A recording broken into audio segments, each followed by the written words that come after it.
Good evening and welcome to the Ford Presidential Library. My name is Elaine Didier and it's my privilege to serve as the director of the library here in Ann Arbor and the museum in Grand Rapids. For those of you who are members of Friends of Ford, you make this kind of a program possible, so we thank you for that. And if you are not yet a member of Friends of Ford, we hope you will consider that, because it's only through that extra source of funding that we're able to bring in speakers like the special one we have tonight. Tonight we have the distinct honor of hosting an accomplished journalist and author in Peter Baker. If you are among the several callers this afternoon who inquired when President Obama would be arriving at the library,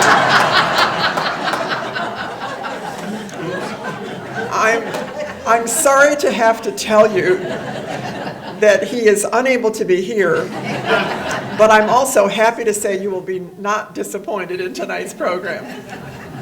Peter Baker is the Chief White House Correspondent for the New York Times and covered President Obama's tenure from its inception.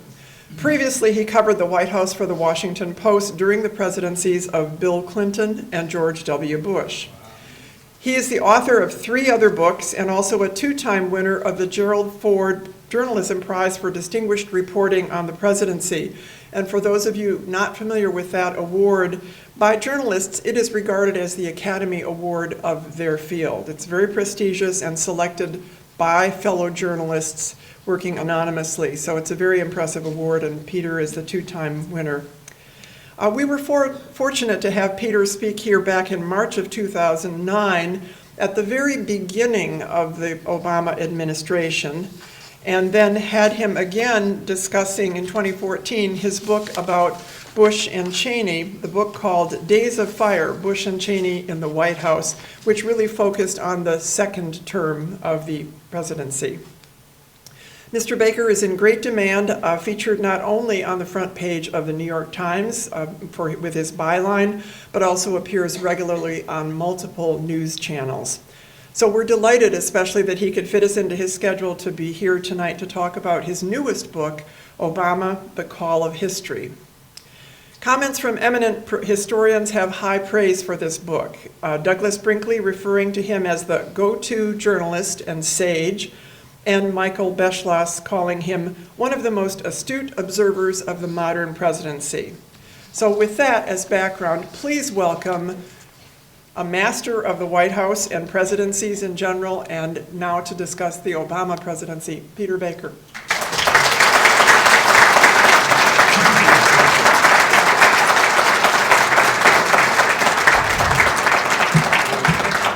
Well, thank you, Elaine. Thank you so much. Thank you, Kay. Thank you, everybody here at the library for hosting me. I'm so sorry. It is true I'm not Barack Obama. People make that mistake a lot, by the way. It happens. It's okay. But we'll try to make tonight okay anyway. Thank you guys for coming. I feel like I'm part of the Ford Library family a little bit, I have to admit, and it's such a treat for me to be here. It's my 3rd time here, as Elaine said. I've been invited to a couple of the events in Washington over the years. Just last year, as a reporter, I covered the commissioning, of the USS Gerald R. Ford, attended by President Trump and members of the Ford family. And so for me, it's a great treat to be back and to be part of this event tonight. So thank you so much for having me. People ask me, why did you write a book about Barack Obama? And it's a good question. We have another president right now who is fairly interesting and worth writing about. And I know some of you may have some questions that may be about him and not just about Barack Obama. That's okay. We can handle all questions. But I wanted to write a book about Obama because I felt like he is in some ways one of the most interesting presidents we've had, partly because we don't really know who he is. We have struggled, I think, through his entire time in public life to define who Barack Obama is, what his presidency meant, and how we should see him in the context of history. Now, the great thing about this book is it's much more about the pictures than it is about what I wrote. Okay, you'll see outside, if you haven't already, it's a coffee table book. It's got lots of pictures. Essentially, the New York Times asked me to write the captions. I've never been able to write small amounts of text, so it became much more of a book. And it allowed us to look at who Barack Obama is a little bit more than we have in the daily paper. You know, we say the daily paper is the first draft of history.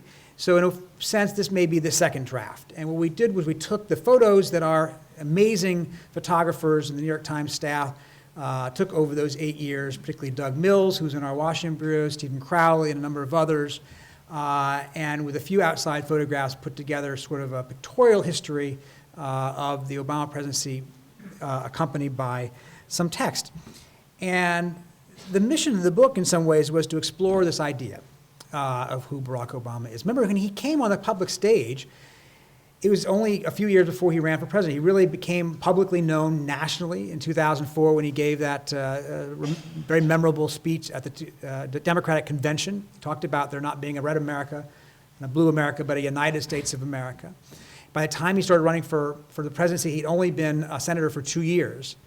And so a lot of people looked at Barack Obama and tried to define who he was.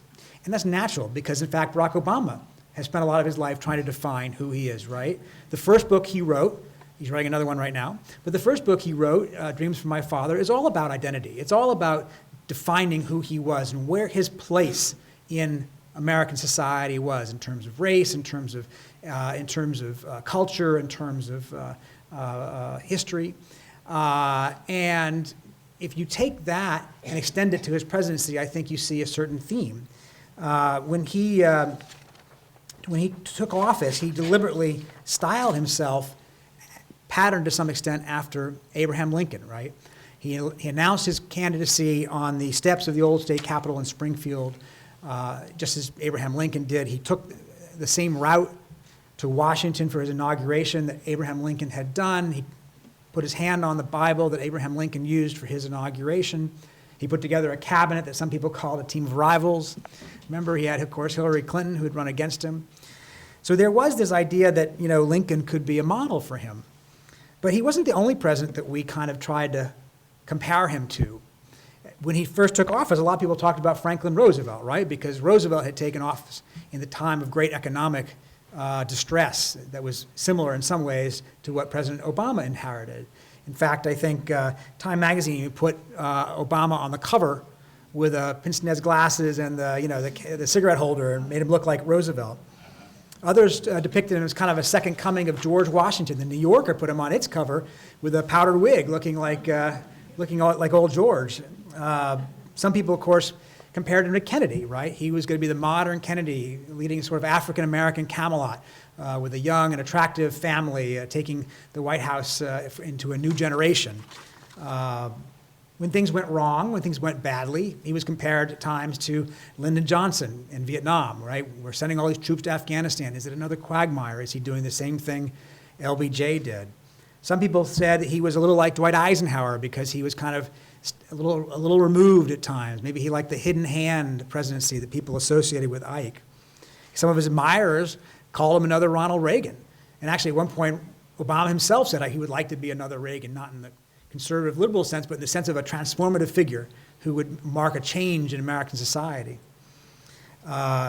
His opponents, when they were accusing him of various perfidies, compared him to Richard Nixon. His critics on the left compared him to George W. Bush because he kept the drone policy and some of the other counterterrorism policies that they didn't like. When things didn't go right in the Middle East, particularly Syria, some people said he was like Jimmy Carter. At one point, I was interviewing an aide to the president. He said, sometimes I think the only president we haven't been compared to is Franklin Pierce, which is a good thing because Pierce was a drunk. So, no, it's true. Actually, Pierce has my favorite quote of all time of former presidents. He said, after the White House, what is there to do but drink? Oh, he tested that thesis, too. So, Obama himself sort of took note of this. During the campaign in 2008, he said he didn't look like all the presidents on the dollar bills, right? And he didn't, right? He didn't. Of course, we know why, and he meant partly that he was the first African-American president. Obviously, he was different than all the 43 presidents who had come before him. And he managed to both captivate and at the same time, to some extent, confuse us. And that was because we imputed to him what we thought we wanted to see. For some, he was the new champion of a fresh progressive era. He would be, in fact, a new, exemplar for the good that a government could do in society. For some, he was a bridge builder. He was a post-partisan figure. He was going to reach across the aisle and work with Republicans to finally get past this gridlock that we've seen in Washington. And of course, a lot of that is us seeing what we wanted to see, right? Whichever way you might have seen him. Because in fact, it's really hard to be both, a strong champion of ideological values and a pragmatic bridge builder at the same time. These things don't necessarily work so well together. Obama himself at one point said, I'm like a Rorschach test. People see in me what they want to see. And I think that was true. And we saw that a lot during his presidency. He was opaque even to those of us who covered him day in and day out. When he came to the back of the plane on Air Force One to visit the press in the back, there wasn't any of this sort of chit-chat, hey, how's the family going, patting you on the back kind of thing. It was all business. He came back because he wanted to say something. He had a message he wanted to deliver. He was always very, very crisp and businesslike. He didn't let his guard down. He didn't give you playful nicknames the way Bush would give us, and he didn't tell sort of old Ozark, tales that Bill Clinton would tell you. It was always very, very specific, unlike his own vice president, right? Joe Biden, of course, is a hail fellow, well-met kind of guy. He's very human in a lot of ways, very outgoing. A colleague of mine told me a story I didn't know the other day. He said my colleague is a white-knuckle flyer, doesn't like to be on planes, and one time he said he was on Air Force Two and the plane started shaking a lot, and he had his eyes closed and was gripping the handles of his armrests, and suddenly he realized there was a hand on his hand. And he looked up and he saw it was Joe Biden, the Vice President of the United States. It's okay, buddy, we're gonna get through it, it's okay, right? That was Biden. That's in some ways, that's George W. Bush, that's Bill Clinton, that's like a lot of politicians. It's not like Barack Obama. He's a reserved guy. He is a removed guy. He does not connect in that same way. He is, in fact, arguably the first introvert we had as president since, say, Jimmy Carter, who I think was probably also pretty introverted. I don't say that's a bad thing. I consider myself to be an introvert. But it's very unusual, of course, in a president. With Bill Clinton, he had energy off of a crowd. You couldn't take him away from a rope line. He loved to be in the rope line. Mrs. Clinton used to wait for him in the limousine when she was first lady while he would work the rope line. She learned later that she had to go out there too because she wanted to run herself, but it was not her natural thing. It was Bill Clinton's natural thing. It was not Barack Obama's natural thing. His staff told me that they would try to program in a few minutes after some event in the East Room so he would have time to kind of recharge his batteries afterwards because for him, the public persona part of it was draining a little bit. Now, that doesn't mean that he was all, cold, as some people describe him. My colleague Maureen Dowd famously called him Mr. Spock. But Mr. Spock, remember, was half Vulcan, but he was also half human, right? And, Obama was human in his own ways, too. He was very human. I mean, we saw that. He took his daughters to school for their basketball games. He would take the whole motorcade. We would all have to pile into the vans and the war wagons and the ambulance, and we'd all 30 cars pile up to the school while he sat there watching his daughters play basketball. He made a point of getting home for dinner every night if he could, if he was in town, to have dinner with his family. It was a very real-seeming family. I think one of the things that speaks well of his presidency was the idea of a functional, happy, healthy family, if nothing else, at least projected to the country. During those 8 years, we haven't always seen that in our politicians. And that made him very human to us. He would stay up late watching SportsCenter on ESPN. He liked to play words with friends. He was a fierce competitor on the basketball court. I once talked to an ambassador who played him on the basketball court who said, he would trash talk him. Come on, man, you got to do better than that. He was throwing elbows out there and stuff like that. And there is a real guy there, right? He's disciplined. At night, he would let himself go. He would snack. He would have almonds. 7 almonds. Not 6, not 8, but 7. That's according to Michelle Obama and his chef. Now, when my colleague Michael Shear reported that in the New York Times, the president felt the need to deny that. Sometimes he did have 5 almonds. Sometimes he might have 10. But he was a very disciplined guy. He was a very disciplined guy, and I think we saw that.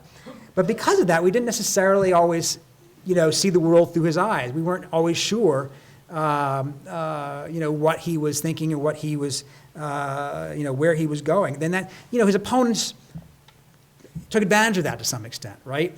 They played on this idea of other, this idea that he isn't one of us, right? The most extreme example, of course, is President Trump and the whole birther movement. He wasn't born in this country, he was born overseas, he's not telling us the truth. They played on this idea that he was somehow not one of us. But in fact, of course, he took office at a time when he had extraordinary challenges that would daunt any normal president, any president of any kind. I mean, think about what was going on when he took office. I mean, the biggest economic collapse of our lifetime since the Depression. We still had 2 wars being fought overseas. We still had the terrorist threat. We had what felt like a broken political system.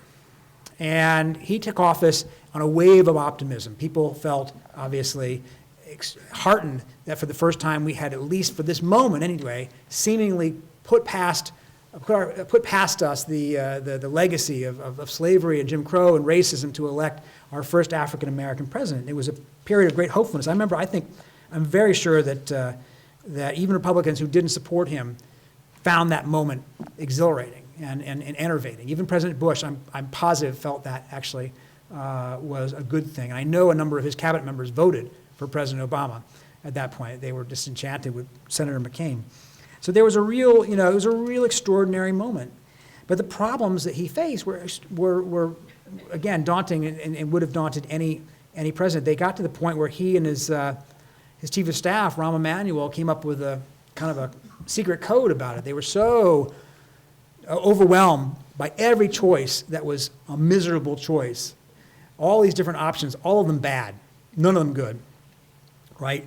Every president I've ever covered has said this to me, which is that the easy questions, the easy issues don't get to their desk. They don't get the 80-20 questions. They get the 51-49 questions, right? The one where you don't know which one's the right way, and either way could be a complete disaster, and it's up to you to decide. And it got to the point where President Obama and Rahm Emanuel would say, gosh, I just want to go back, the president would say, to Hawaii and open a T-shirt shack. And we'll only have one kind of T-shirt. None of these difficult choices. It'll be white, it'll be medium. So they'd be sitting there in the Situation Room, and some awful situation would come up where he had to order troops into combat, or he had to make a terrible decision or something like that. And he would look over to Rahm Emanuel, chief of staff, and say, white. And Rahm Emanuel would look back and say, medium. So you can understand that this is like, this presidency was extraordinary on so many levels because so many things were happening, so many choices were being made. You had a revanchist Russia, you had a Middle East in turmoil, you had the Tea Party movement that was up in arms, you had an economy that was still struggling even after the coming out of the recession. You had polarization and you had gridlock. And Obama, like Bush, governed in a time when we were very, very unhappy with everybody. We were unhappy with each other, we were unhappy with our politicians. At no point during President Obama's presidency did a majority of Americans tell pollsters that they were satisfied with the direction of the country. Not for a single minute of the Obama presidency. Now, that wasn't just because of him. That had been true for several years at the end of Bush, and I think it's still true today. We are in a kind of sour place in our history, and we are, of course, blaming our politicians for that, and that's understandable to some extent. But it's also, it also masks, I think, the larger questions that presidents like Obama and now Trump are confronting, which is that the polarization isn't just in our capital, it's in our country, right? These people don't go to Washington and suddenly become polarized. They come from us because that's what we've sent them there to do in some ways. And there's some really interesting indices about this. We have begun incredibly in this country to self-segregate into our corners, intellectually, politically, culturally. We live together physically with people who agree with us. We talk mostly with people who agree with us. We want our news, we go to certain places to get our news, right? We stay on certain corners of the internet where we feel most comfortable. Facebook, if you watch Facebook, it will send you the things you already want to know, as opposed to things you might not want to know. The demographers have come up with a number, actually. The number is 800. If you live in a place with more than 800 people per square mile, you're twice as likely to be a Democrat. If you live in a place with fewer than 800 people per square mile, you're twice as likely to be a Republican. And we don't want to even meet each other or talk to each other across that divide as much as we once did. Our congressional districts are stacked one way or the other. They've done polls on would you want your daughter or son to marry somebody from the other party, right? And in the 1960s, the answer is around 4 or 5% said, no, I don't want that. Now the answer is close to about 40 or 50%. I don't want no Democratic daughter-in-law at my table. I don't want no Republican son-in-law coming for Thanksgiving. We don't even want to interact with each other. So is it surprising then that our political leaders are themselves at times greatly polarized? That's the atmosphere in which President Obama was governing. In fact, the one thing he said in his final State of the Union address that was his big regret, the one thing he acknowledged he felt he failed to do was to bridge that gap, to pull the country together in a way that he thought he could. Race is an issue there, obviously. Politics is an issue there. Ideology is an issue there. The continuing foreign challenges which have divided us over our right approach. All of these things, challenge him as he was going through this presidency to the point where he was the point where I remembered interviewing some of his people and we were talking about this Lincoln idea and they said, well, he'd been at 45% for so long and people were so divided. He says, maybe it's not possible for there even to be a Lincoln anymore, which is a sad commentary. Now, for President Obama, he ended on a stronger note. He went out of office at a higher popularity rating than he had had for much of his presidency. He, I think, benefited to some extent by comparison with his successor. I think people came to appreciate his strengths and forgive some of his mistakes a little bit more. And he's now now in retirement, as a increasingly popular figure. Just yesterday, you might have seen release these new portraits of him and his wife for the National Portrait Gallery. We can talk about whether we like him or not, but I think it's sort of if you go to Union Station in Washington, there are now T-shirts there with his picture on it say "Miss Me Yet." But the legacy for President Obama is still not set. We still don't know yet who he is and what he will be in American history. Why? Partly because his successor, who is not just a contrast to him, his successor is actually spending his time in a concerted effort to demolish his legacy, piece by piece. We pull out of the Trans-Pacific Partnership. We go after the health care program. We undo his EPA legacy. We pull out of the Paris Climate Accords. We undo his DACA program on immigration. More than most presidents I've ever seen, this president seems intent on undoing things that his predecessor had done. Now, a lot of presidents come in and take a different direction. That's normal.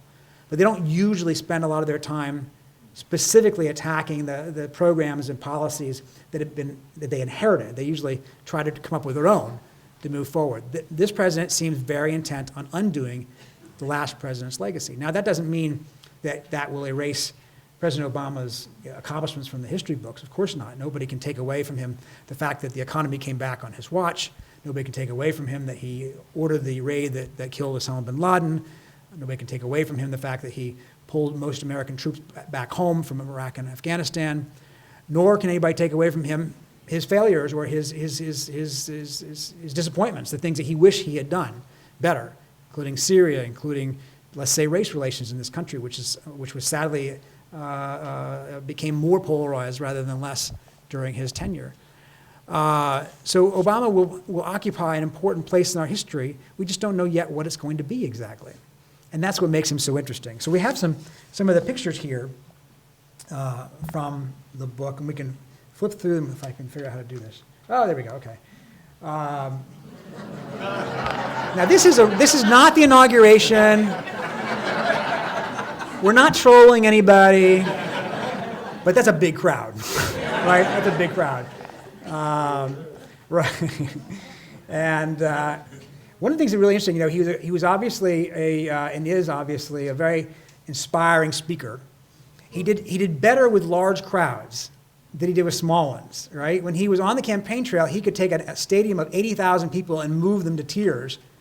But in office, if it was a group like us, and he was explaining his healthcare policy. He'd be asleep by the end. He could be very professorial at times, too. He had this interesting mix of that. That's with Tim Geithner, of course, his Treasury Secretary.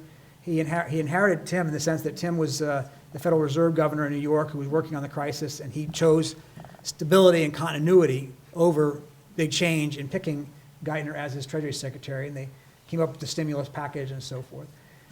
An overlooked legacy at times, Sonia Sotomayor, the first Latino on the Supreme Court. Her appointment would be, as that guy there would say, a BFD. She was followed, of course, by Elena Kagan. So President Obama was the only president ever to put 2 women on the Supreme Court. And he did a lot of other agencies were headed by women who had never been headed by women before, including a lot of law enforcement and sort of what we call power agencies that traditionally been the province of men, like, I'm going to forget, like the Secret Service and so forth. These three guys are an interesting mix, obviously. You want to put a little balloon up there thinking, what are they saying?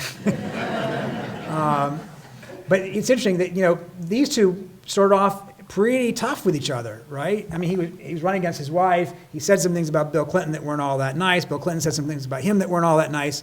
And by around 2015, by about 2011, 2012, as he's running for re-election, they somehow found a groove together.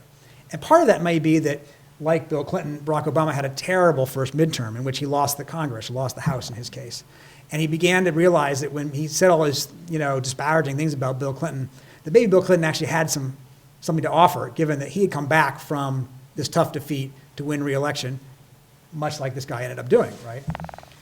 These two actually, we talk about presidents and we talk about parties, but there's some interesting similarities and differences between these three. So these two obviously agree with each other mostly on politics and on policy, but they're different in a lot of ways. This one is not, he's not the most disciplined guy in the world. I don't think I'm giving away any secrets here.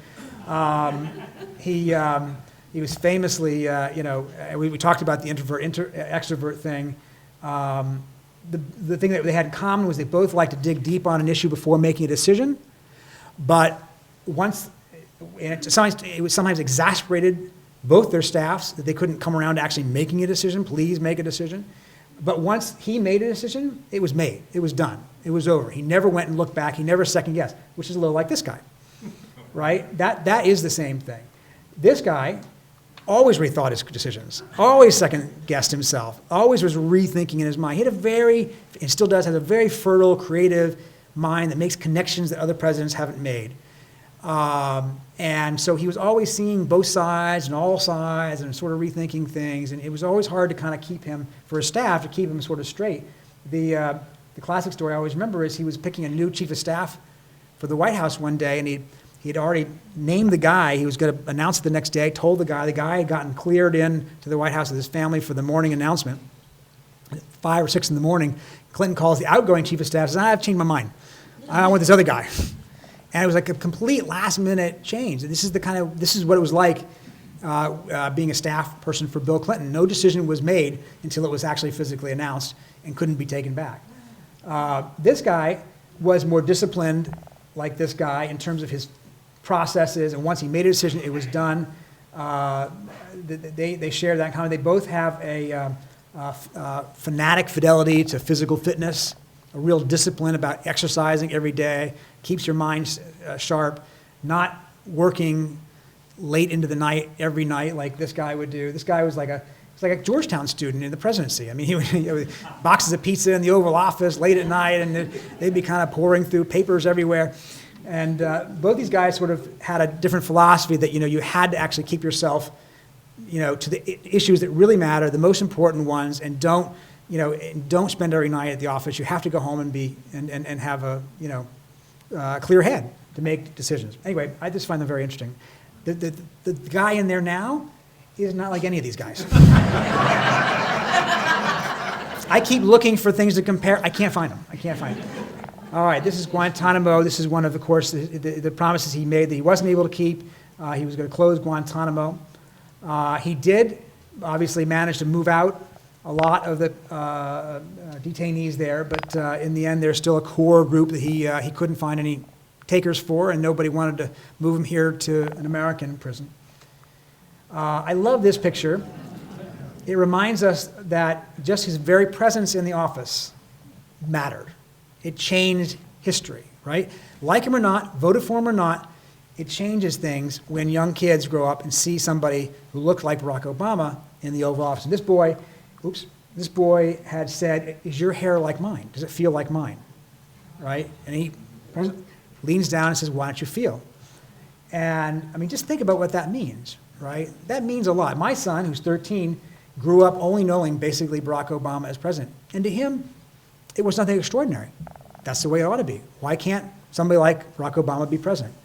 Valerie Jarrett, who's the president's very good friend, said one of the biggest things he ever did in this country was simply to be president.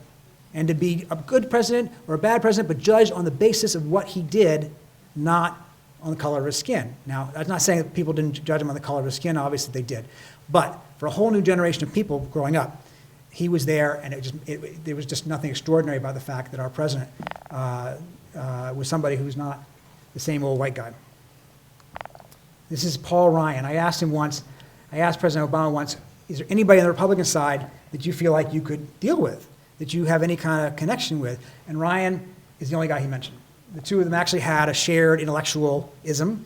They're both policy wonks in a way, but obviously they never could really come together. They couldn't get past the politics of the moment. Each of them would tell you why it's the other guy's fault. You know, we don't need to get into that, but it says something that these two guys couldn't get together, because otherwise there is some shared intellectualism and thinking here, not ideology. This, of course, you remember this. This was not a New York Times photo, but it was the most famous photo probably of his presidency, possibly the day they got bin Laden. I always find this fascinating because there he is in a secondary seat, right? It's not important to him to be in the commanding seat. He doesn't have to be in the throne, right? Now, he's not thinking about this for the photograph purposes. He's just sitting there. But that's just who he was, right? It didn't matter to him. But look at the tension there. Look at that tension. Pretty important day, pretty important moment. Not everybody agreed with him doing this. Most of his advisors, in fact, were very queasy about the idea. This guy said, don't do it. Let's take more time, make sure it really is him. A lot was at stake. This guy also, Bob Gates, didn't want to do it at first, warned him against it. So it was a big gamble. This is Gaddafi, of course, in Libya. Things didn't end up well for Gaddafi, but they also didn't end up well for Libya or for us. And this is a big moment in Obama's presidency, the moment, I think, when he changes his thinking about foreign policy in a significant way. He goes from being open, at least, to the idea of interventionism as a theoretical concept, right? He sent more troops to Afghanistan. He tripled the troops in Afghanistan in his first year. He agreed to the advice to go into Libya to try to save the people who were going to be slaughtered by Gaddafi. But then the whole thing goes bad, and it becomes a mess just like Iraq was, and the only difference is that we're not there in Libya the way we were in Iraq. But the result in some ways is the same, not for us, but for the people who lived there.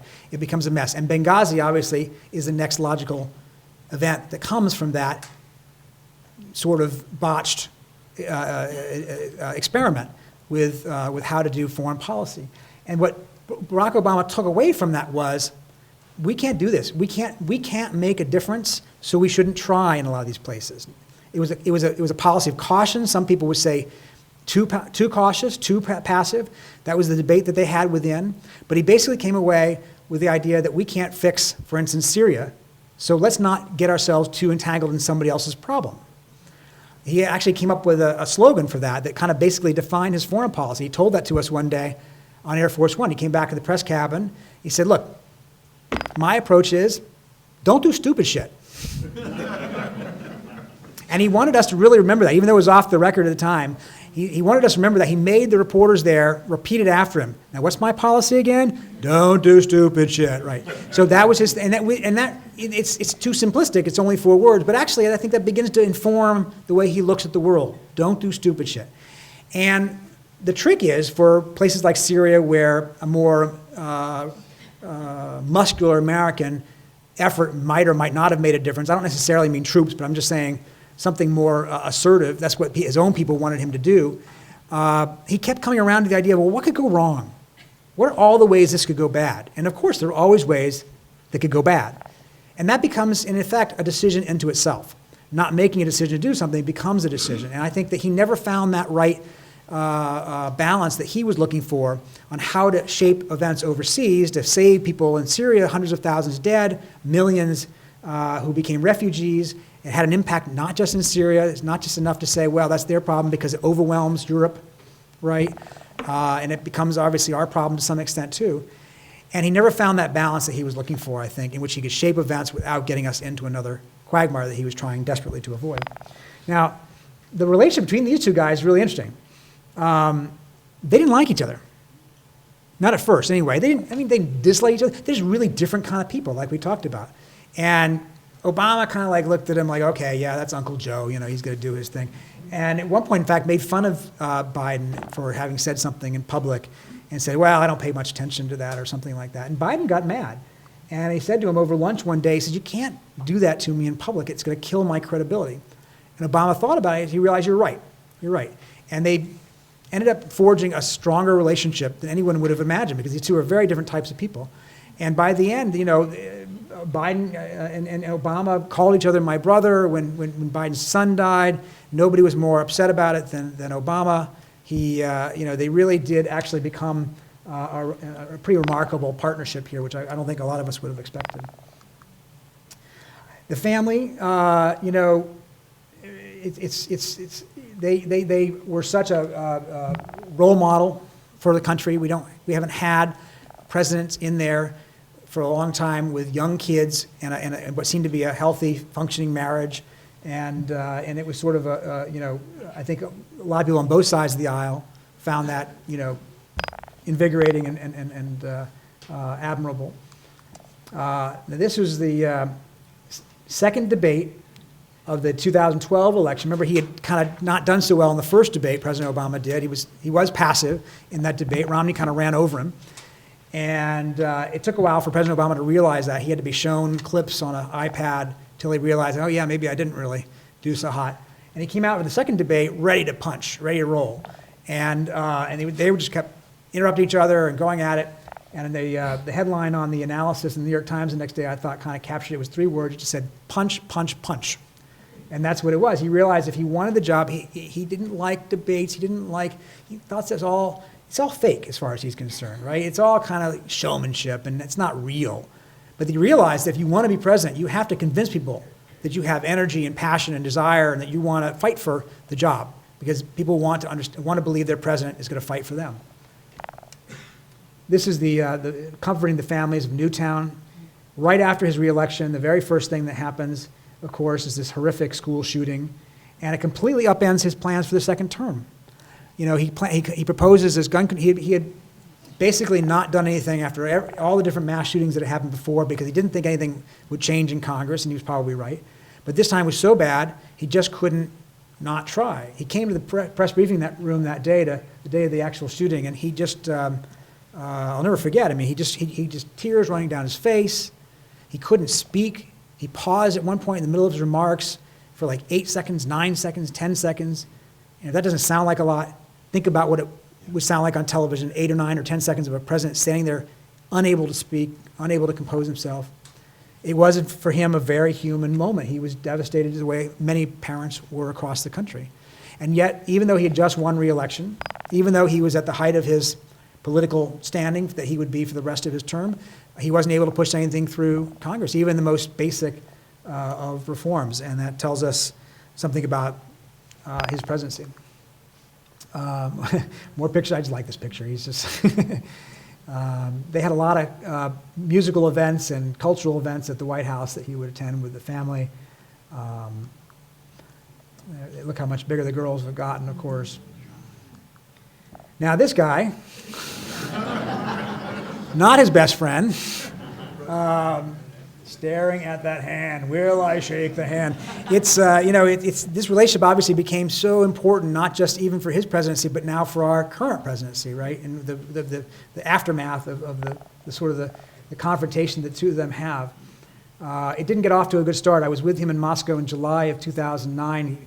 President Obama went for the first time Putin was still a prime minister at that time. He had not yet come back to the presidency. He was still pulling the strings behind the scenes, but he had sort of stepped back a little bit to let his protege, Dmitry Medvedev, run things on the international front. But Obama went to see him after meeting with President Medvedev, and he made the mistake, which you should never make with President Putin, and I covered President Putin, and I wrote a book about him. The mistake is, so I hear you're not really happy with America, or something like that. And that just set him off for 45 minutes. It was a 45-minute monologue about how America is terrible, this, that, and the other thing. Obama was just trying to be, like an icebreaker, like, I hear we've got some issues we need to deal with. And it just set him off. And the two of them obviously never connected. At one point, President Obama famously said that President Putin was like the bored kid in the back of slouching in the back of the classroom, which is not a bad description of him. But through Ukraine and through the election interference, obviously this would come to be a pretty important relationship. This is Syria. This is the Assad. You have to look at that picture just to recognize what an awful, terrible catastrophe that was. That will be in some ways like Rwanda was to President Clinton and Darfur was to President Bush. The overseas tragedy that they just found that they could not, avoid or could not stop or could not impact. And I know that people who work for President Obama today would say their biggest regret is not being able to do more with Syria. Immigration, obviously, this is the border. Immigration, a huge issue. Like President Bush, he and President Bush agreed on immigration. Oops, what did I do? Okay. But they couldn't get that through Congress, and the result was a candidate who would then succeed him, promising the exact opposite: a border wall, harsh penalties, tougher deportation, more rules about legal immigration, and so forth. So the fact that first Bush and then Obama were not able to solve this in a bipartisan way, even though there is a bipartisan majority for a pretty obvious, compromise that exists if it could ever actually kind of come together. The fact that they could not do that meant that the issue was unresolved when he left office, leaving it to his successor to then take it in a different direction. This is one of the inaugural balls. Michelle, obviously, very popular, didn't want to be a first lady. Melania's not the first.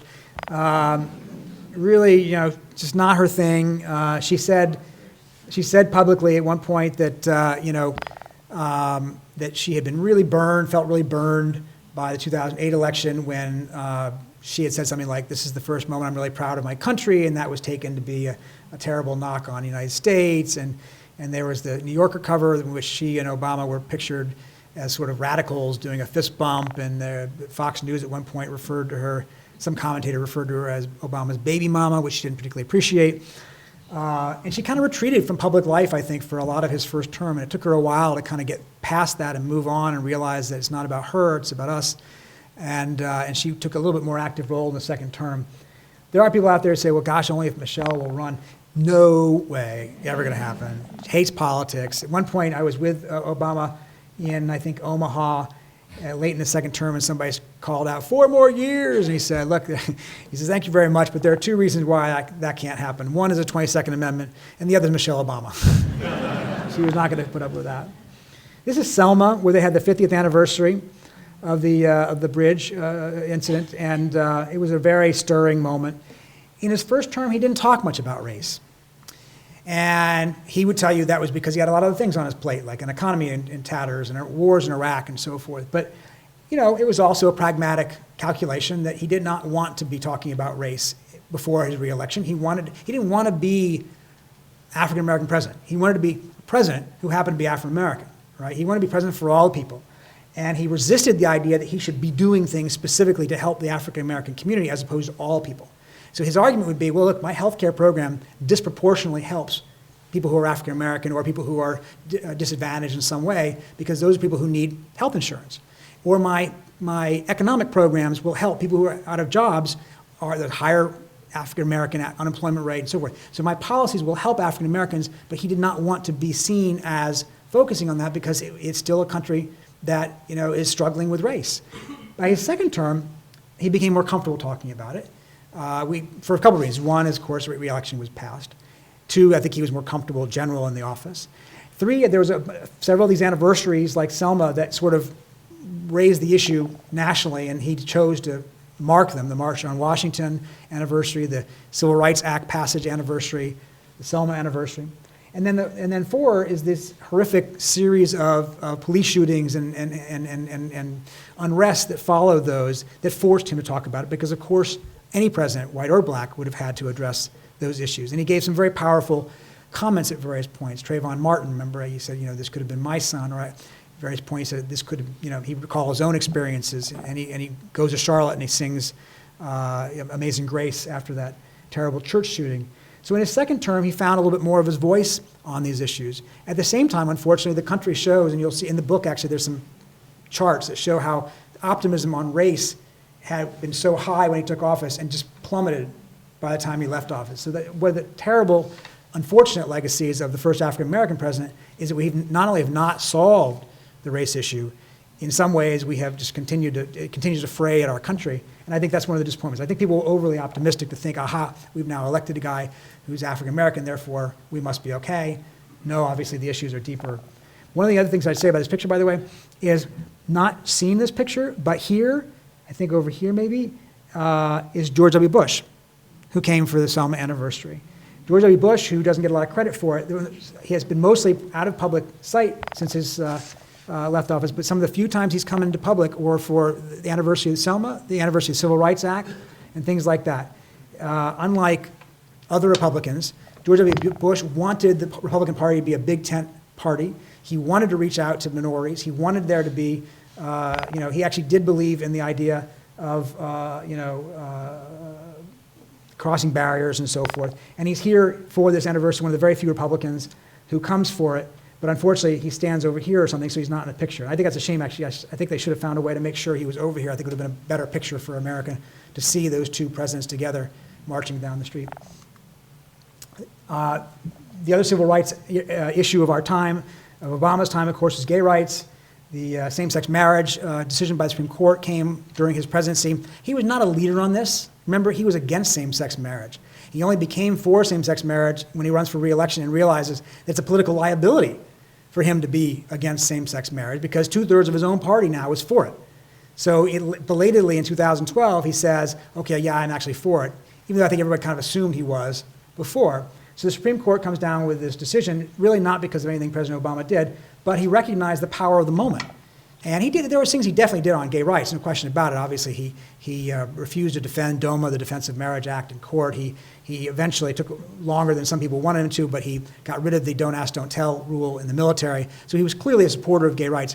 But when it came to same-sex marriage, he was kind of a follower who jumped in front of the parade. But he did recognize the power of the moment, and the night that Supreme Court decision came down, he bathed the White House in the colors of the rainbow, symbols that the gay rights movement has used. And he went into that campaign with a line that he used, and it worked for him, which is, that to the effect of, people should be able to love who they want to love. So he finally found the formula to say something that didn't sound challenging to a lot of people who found it discomforting in America.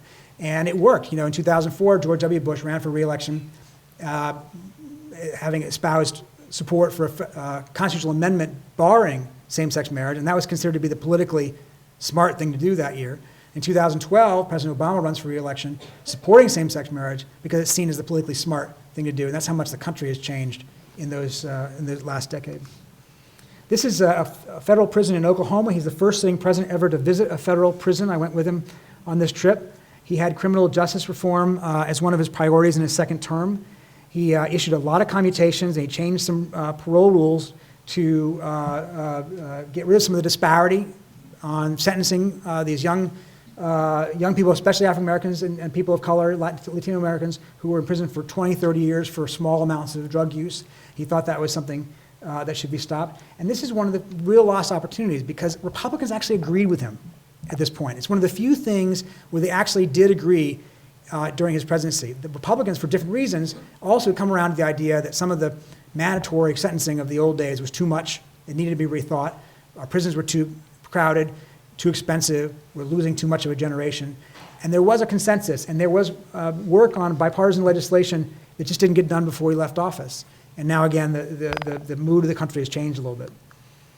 I just like that picture. It's him heading into the Oval Office from the Rose Garden.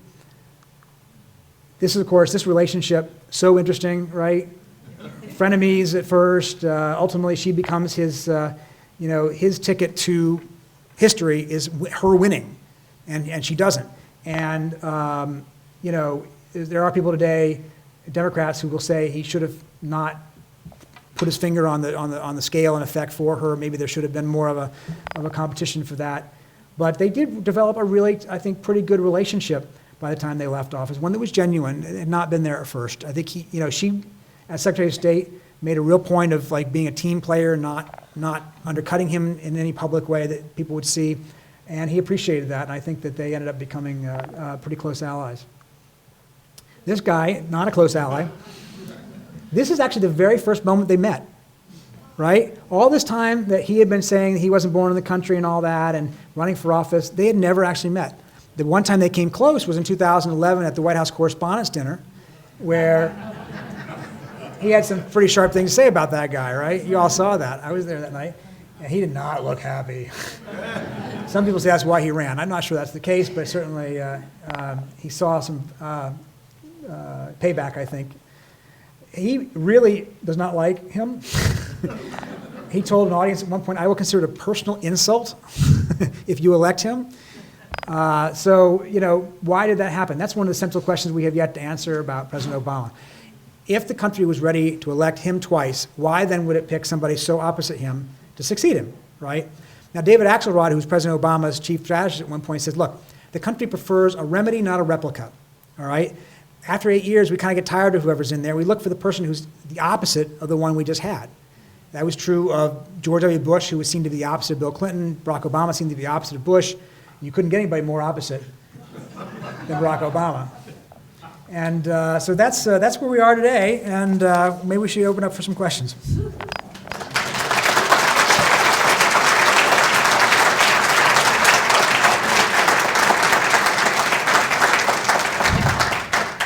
Thank you for coming to Ann Arbor. This was wonderful. Thank you. I have two questions. The first is real quick. What do you think about presidential portraits of President Obama and Michelle Obama?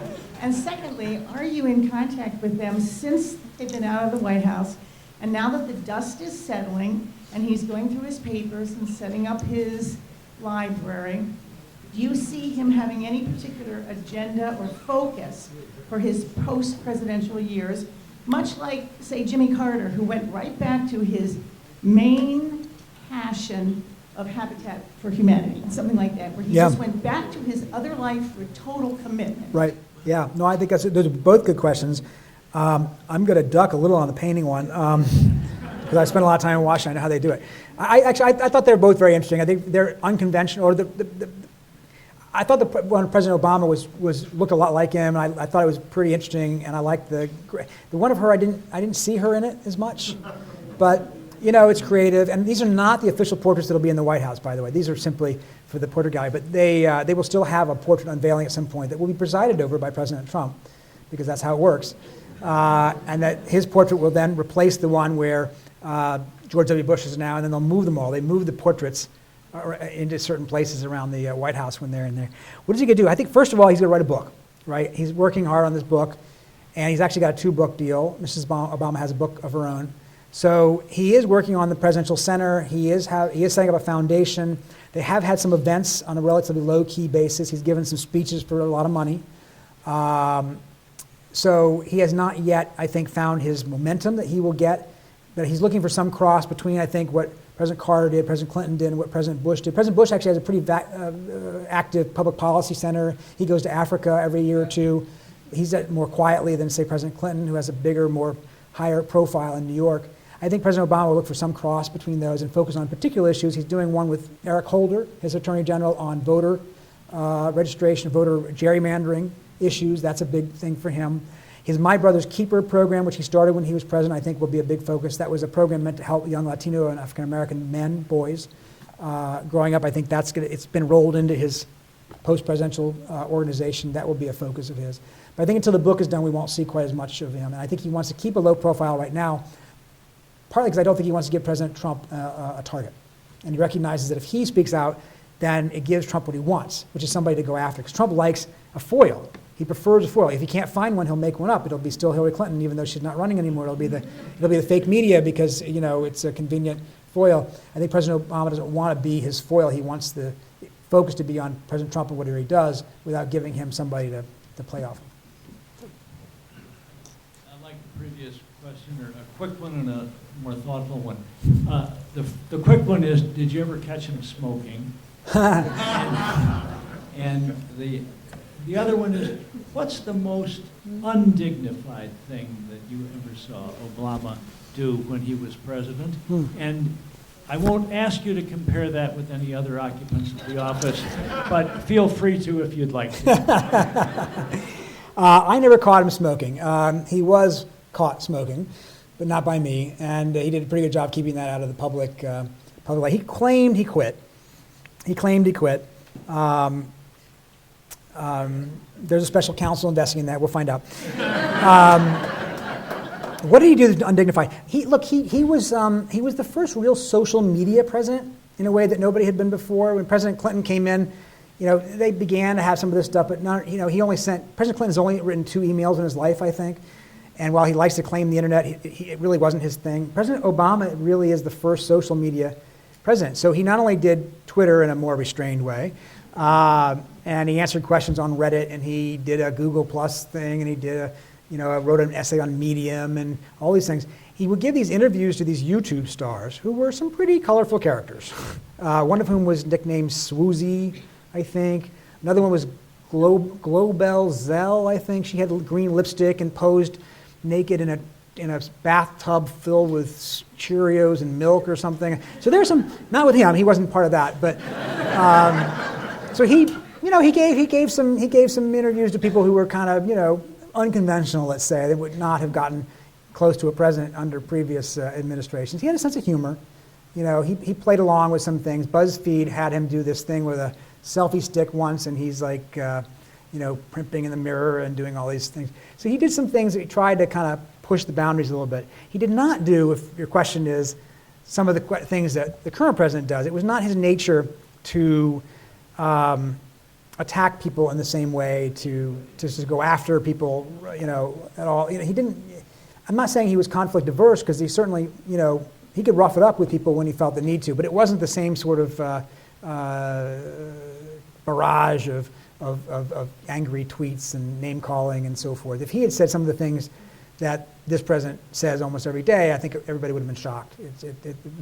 Our standards, our expectations have changed, obviously, in the last year for what counts as presidential speech. Now, a lot of people, by the way, I would say, think that's a good thing. There are people who sit there and think that President Trump has engaged in a more authentic way, in a more accessible way. We know what he's really thinking. President Obama was, we didn't know what he was thinking. He wouldn't tell us. It's kind of the reality show culture these days. We want to sort of celebrate the kind of things we see on television and our entertainment. It's kind of trailed over into our politics in a way that hadn't before. But, sir. Hi, thanks. You mentioned before that our current president seems to have a need to disassemble the Obama legacy. And I just wondered if you think that stems from that correspondence dinner that you mentioned, or whether it would have happened anyway. Yeah, that's a good question. I don't know. I mean, I think that in President Trump's way of looking at things, he's a builder, right? So when he builds a new building, he wants to clear out the old one, and so he's demolishing everything that was on the property first in order to create a new building in his way. But there is no question it's a personal thing as well. There's no question he really doesn't like President Obama. He's obviously accused him of wiretapping him. He called him sick. There's no question that I think that at least some of what's going on with that is at least fueled by his personal feelings. But I think he also disagreed with some of these things, and his supporters disagree with some of these things, and there's no cost to him to undoing some of these things. Instead, there's a political benefit, because a lot of people disagree with President Trump on trade, or President Obama on trade, or climate change and so forth. So I think it's a mix of these things. I don't think it's as easy as the dinner made him all mad, and therefore he's going after him. I could be wrong. Yeah, hi. Thanks for your talk. It was a great talk. Thank you. President Obama was criticized frequently for not reaching out to the other party, not being smoozing and whatnot. And I wanted your take on that. It just seemed to me that when he was, the way he was treated by the other side, that, you know, within a week, I think it was Mitch McConnell said, we will not support anything.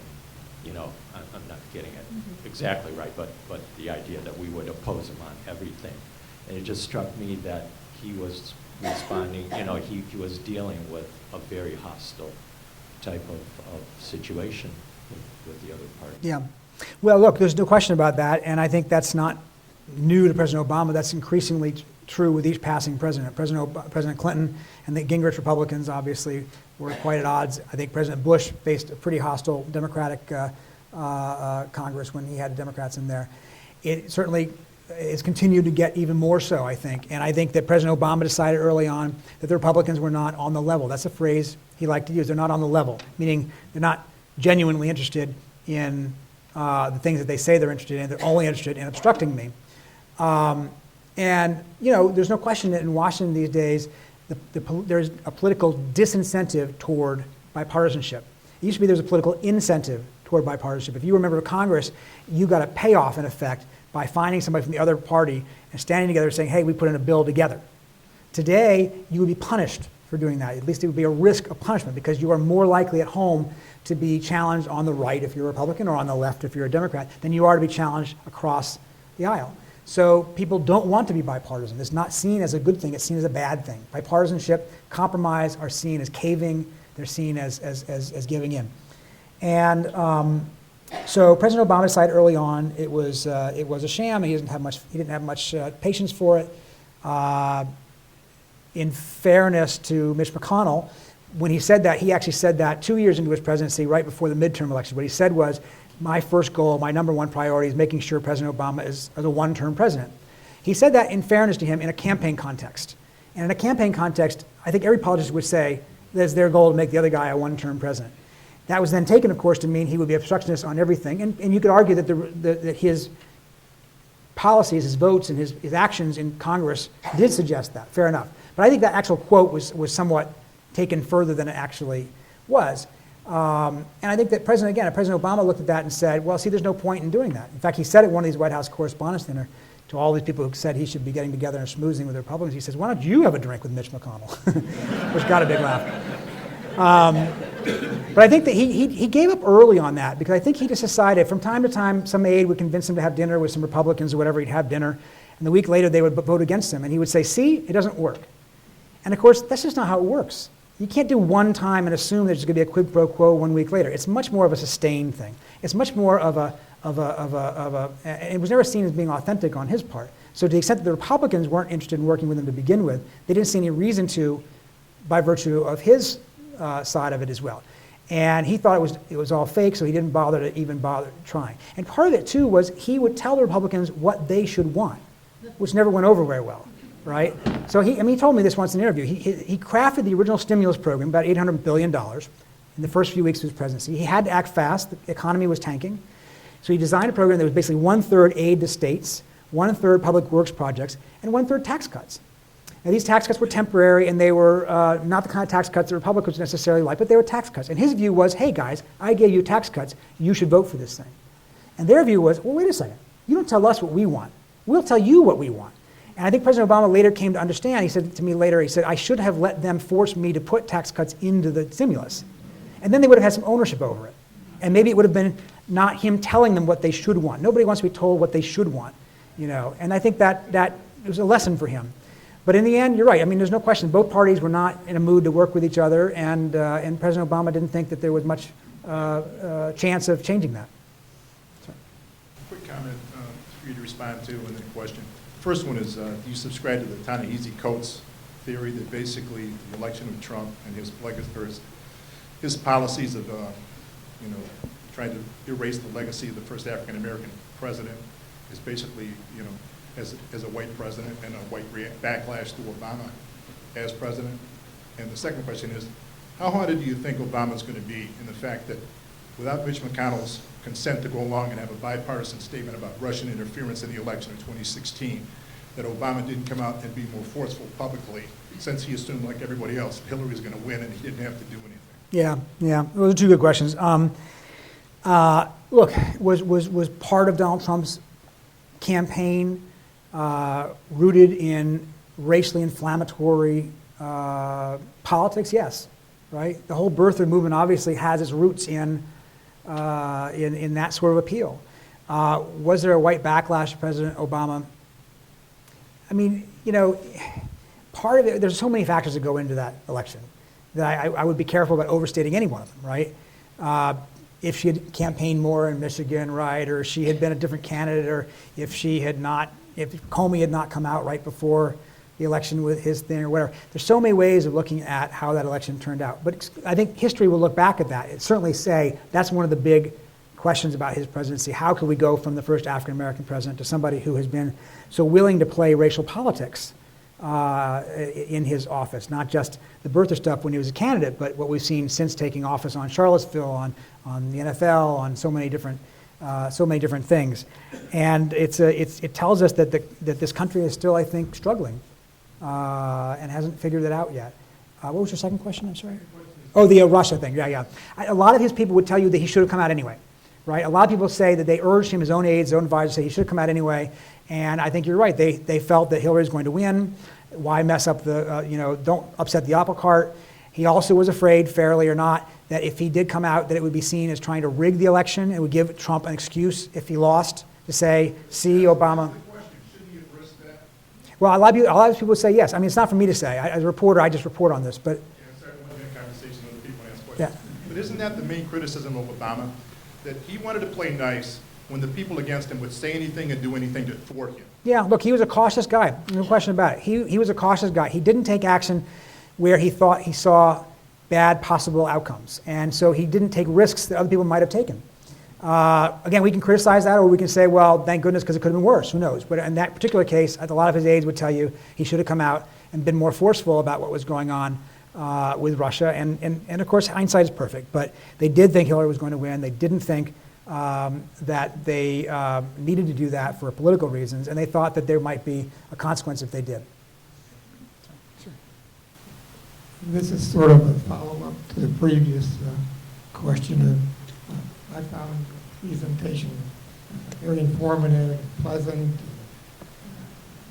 dealing with the personalities involved. But my sense was from the very beginning that the racism did not begin with Trump and his election. It began with Obama's election and the intransigence of the Republican Party and the Tea Party movement was basically based on that. And I was wondering how you felt when you saw what was going on, how important the fact of racism was in the opposition to just about everything he did. Yeah.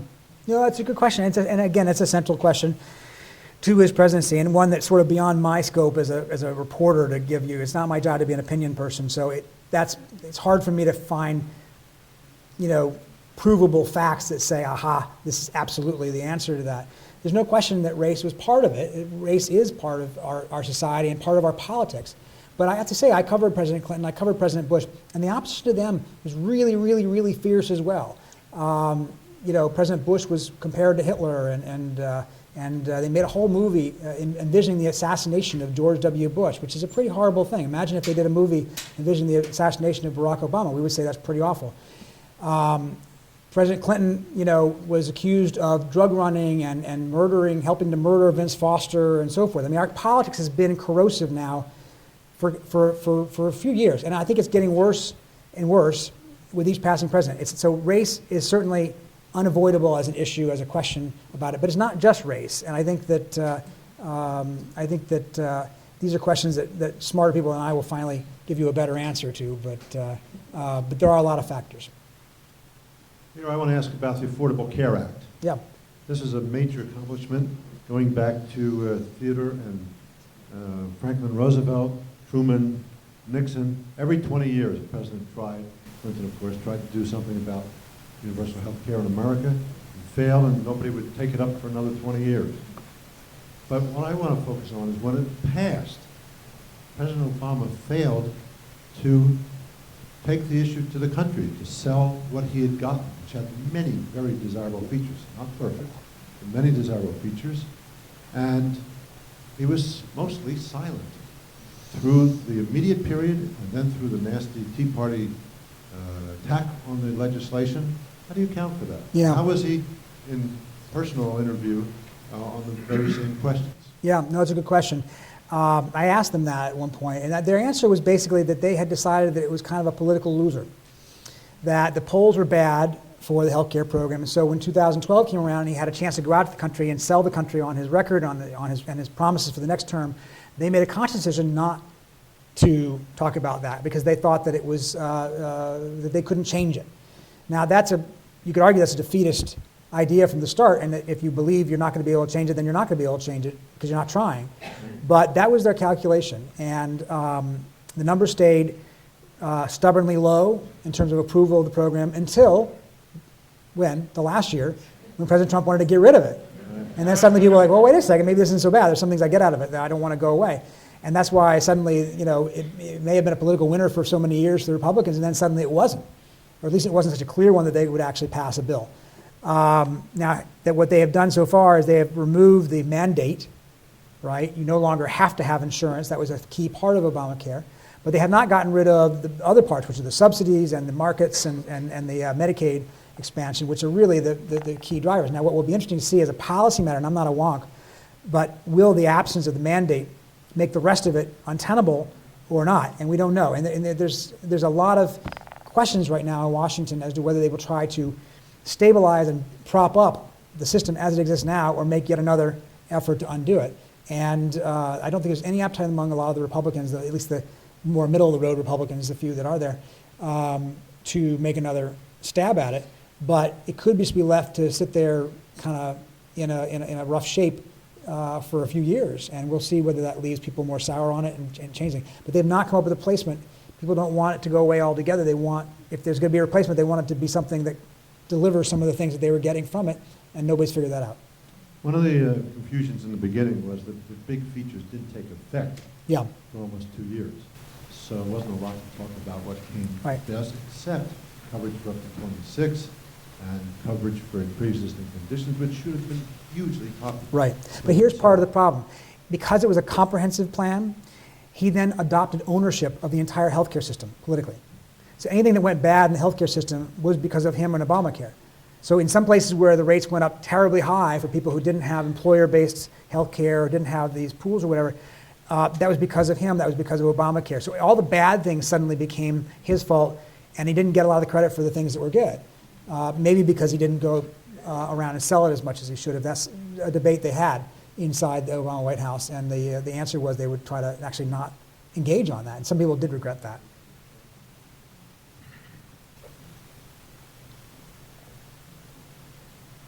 I like President Obama and I voted for him, but while he was in office, the national debt increased by, I believe it was more than $3 trillion, which is a sizable amount for every family in America.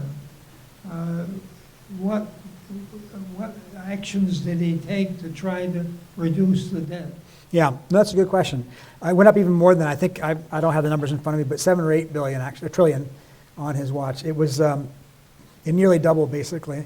Some of that was because of the stimulus package and so forth at the beginning. A lot of it was because the economy had tanked and revenues were so far down. By the time he left office, he had cut the annual deficit. That's not the debt. The debt is the accumulation of all we owe. The annual deficit, which is the difference in any given year between revenues and spending, he brought that deficit down by half by the time he left office. So he had put the country on a path toward, a little bit anyway, towards some more discipline. And that's the sequester caps that they've just lifted. Nobody was really happy with the outcome, but they had, in fact, pulled in some of the deficit before leaving office. Now what you have here is something different. For those of us who think we want bipartisanship, there is now bipartisanship in Washington on this one thing. And that bipartisanship is, hey guys, let's spend money. And let's give it away in tax cuts, and we'll not worry about the deficit or the debt. And so what's happened now is that the new spending deal that they've just passed, along with the tax cuts and this possible infrastructure plan, means that the whole idea of fiscal discipline has gone out the window. And there's going to be $7 trillion more in debt under President Trump as well over the next, if he's there for 8 years. So there's nobody at this point who is even talking about the deficit except for Rand Paul and a handful of conservatives who are upset about it, and a handful of liberals who are saying, hey, how about you guys cared so much about the deficit when President Obama was in office and you don't care about it now that your guy's in office. They spent their way out of the polarization. Republicans and Democrats couldn't find a way to agree except by spending the money. Okay, you guys want a lot for military, fine. You guys want a lot for domestic spending, fine. Let's just go ahead and both get what we want, and we won't worry about where it comes from. My 13-year-old, I came home that night, my 13-year-old said, Dad, you know I'm going to have to pay for that, right? I'm like, yes, I do know that. He says, well, your generation just really screwed it up. And I'm saying, yeah. I said, okay. I said, but we told our parents the same thing. So yeah, you're right. And there's at this point, the mood for fiscal discipline in Washington is gone. And we'll have to see whether that comes back at some point. But it's a big issue. They're going to have a federal debt that's over 100% of our GDP soon. And that's going to be higher than any point that we've had it other than times of crisis and war. Last question. Hi. Thank you so much. It was really great hearing you. One thing I always appreciated so much about Obama was, and I never took it for granted, was this feeling of, having this really thoughtful, restrained, and balanced person. I know I'm not making a show. But one thing I thought was so out of character with him, and maybe you can shed some light on this, why he was just so hell-bent on Edward Snowden. I mean, there was never maybe he didn't do this the right way, but on the other hand, what a risk to take. I mean, he was just unmovable. Can you say something about that? Yeah, that's a good question. Question about Snowden and why Obama was hell-bent on. Look, again, we talk about partisan differences. One thing that's often not a difference is when you get to the White House, whether you're Republican or Democrat, you often see some of these security issues the same way. So you had President Obama as a candidate out there accusing President Bush of sacrificing our civil liberties and going too far in the war on terror, and he was going to do this and he was going to do that to fix it when he got there. But when he got there, he didn't do nearly as much. He actually kept a lot of what President Bush left behind. Now, why did he do that? Part of it was because President Bush himself had already started to change things, okay? What I often tell people is President Obama ran against first-term Bush, but inherited second-term Bush. And by that I mean that by the time President Bush left office, he had scaled back a lot of the things that he had done in the first term. There wasn't any waterboarding in his second term at all. They had already stopped doing that. He moved more prisoners out of Guantanamo than Obama ultimately would. He wanted to close it, he said himself. He got closer to that in the sense that he put like 500 prisoners out. He left the harder cases for Obama, in fairness to Obama. He went to Congress and said, okay, this warrantless wiretapping thing that you objected to that I did on my own without asking you for your permission, let's actually have permission. And he had a bipartisan bill supported by Senator Barack Obama. So a lot of the things that people felt had gone too far in the first term had been changed by the second term. So when President Obama gets in there, the campaign rhetoric kind of goes away, and suddenly he's in the Oval Office. He's given this intelligence report every day. And this intelligence report tells him every day, here are all the ways people are trying to kill Americans, and you're responsible for stopping them. And so whatever their principles and whatever their politics are before they get there, a lot of presidents, I think, see those intelligence reports through the same lens, which is they're much more sympathetic to the security apparatus when they're in office than when they're not. Part of it is because they think, I can be trusted with this. I'm not going to abuse it.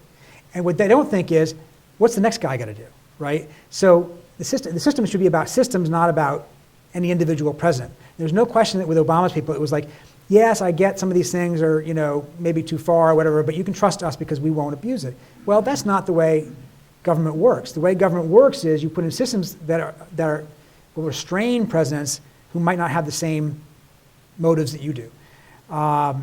So when Edward Snowden comes along, he sees a guy who, is exposing things that he thinks are necessary to the country. And what's interesting is he also says, well, we're having a good debate about this. What he didn't acknowledge, of course, is the only reason we're having that debate is because Edward Snowden helped us understand what was going on. We wouldn't have known probably a lot of these things had it not been for Edward Snowden. But again, I think presidents, what they get in there, Democrats or Republicans, civil liberties or libertarians, they tend to look at it through a different lens than they do when they're out in the campaign trail. And they feel a burden and a responsibility that shades and influences their thinking, rightly or wrongly. I'm not excusing or justifying, but that's, I think, the way they think and that's the way they see things. Okay, thank you guys very much. It was great having you. Thank you so much. It was great to see you.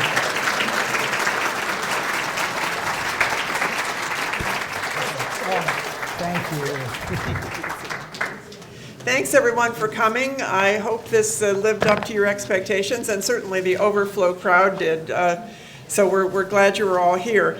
As one of those wise historians said, he is indeed an astute observer of not just President Obama, but the presidency as an institution. So thank you so much, Peter. Again, thank you very much to the Ford Presidential Foundation and my bosses, the National Archives and Administration, for making this possible, because of course we provide the venue and the staffing and all of that, in addition to the financial support from the Ford Foundation. We want to thank you all for coming.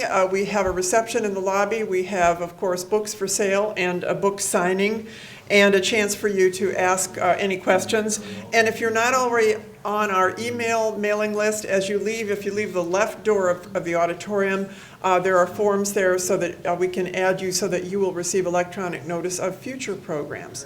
Thank you for coming and have a good evening.